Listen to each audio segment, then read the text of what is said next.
नमस्कार, आप देख रहे हैं SPN9 न्यूज और मैं हूं आपके साथ मनीष कुमार सैनी। हरियाणा के जींद जिले के एक गांव में 24 वर्षीय युवक दिल्ली विधानसभा चुनाव में बीजेपी उम्मीदवार रेखा गुप्ता की जीत और बाद में उनके मुख्यमंत्री बनने के लिए पिछले 22 दिनों से 24 घंटे खड़े होकर लगातार पूजा अर्चना कर रहा है।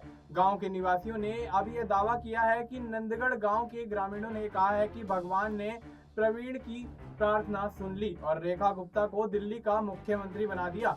वहीं प्रवीण ने गुरुवार को कहा कि वह अगले 19 दिनों तक अपना तप जारी रखेगा और इसके बाद समापन के मौके पर गांव में जागरण यानी कोई धार्मिक आयोजन कराया जाएगा।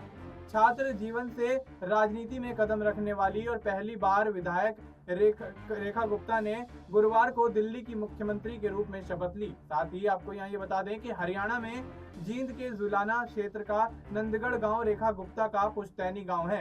रेखा के मुख्यमंत्री बनने के बाद नंदगढ़ गांव में उत्सव का माहौल दिखाई दे रहा है और लोग एक दूसरे को मिठाइयां खिलाते हुए नजर आ रहे हैं।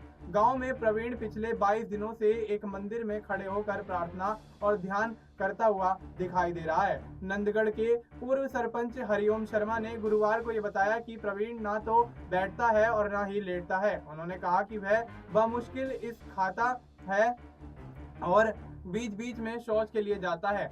वह 24 घंटे खड़ा रहता है और उसके पैर और पंजे भी सूज गए हैं। हरिओम शर्मा ने आगे ये भी बताया कि भारतीय जनता पार्टी ने जब शालीमार बाग से रेखा गुप्ता को अपना प्रत्याशी घोषित किया था तो प्रवीण ने ये प्रण लिया था कि वह लगातार प्रार्थना और ध्यान करेंगे जिससे रेखा गुप्ता ये चुनाव जीत जाएं। उन्होंने आगे बताया कि चुनावी परिणाम घोषित होने के बाद जब गुप्ता का नाम मुख्यमंत्री पद के संभावित उम्मीदवारों की चर्चा में आया तो प्रवीण लगातार प्रार्थना करते रहे कि वह दिल्ली की मुख्यमंत्री बने। पूर्व सरपंच ने कहा कि अब प्रवीण अगले 19 दिनों तक इसी तरह प्रार्थना करते रहेंगे और ईश्वर को धन्यवाद देंगे क्योंकि उनकी प्रार्थनाएं स्वीकार हो गईं। प्रवीण ने आगे बताया कि वह पिछले 22 दिनों से खड़े होकर ध्यान कर रहे थे और प्रार्थना कर रहे थे। उन्होंने कहा कि मेरी प्रार्थनाएं स्वीकार हो गई हैं। उन्होंने आगे कहा कि वह 41 दिन पूरे होने तक इसी तरह खड़े रहकर प्रार्थना और तप करेंगे। पूर्व सरपंच शर्मा ने कहा कि रेखा गुप्ता का परिवार 1976 में दिल्ली में आया था। उस समय वह सिर्फ 2 साल की थी। उन्होंने कहा कि रेखा गुप्ता के पिता जय भगवान जींद के जुलाना के एक बैंक के प्रबंधक थे और बाद में वह दिल्ली चले गए।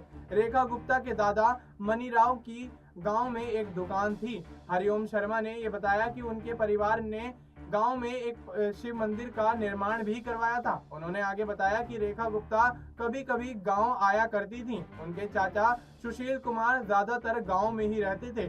उन्होंने आगे बताया कि हमारे गांव से कोई भी विधायक नहीं बन पाया। हम भारतीय जनता पार्टी को इस बात के लिए धन्यवाद देते हैं जिन्होंने रेखा गुप्ता पर विश्वास जताया और उन्हें दिल्ली का मुख्यमंत्री बनाया।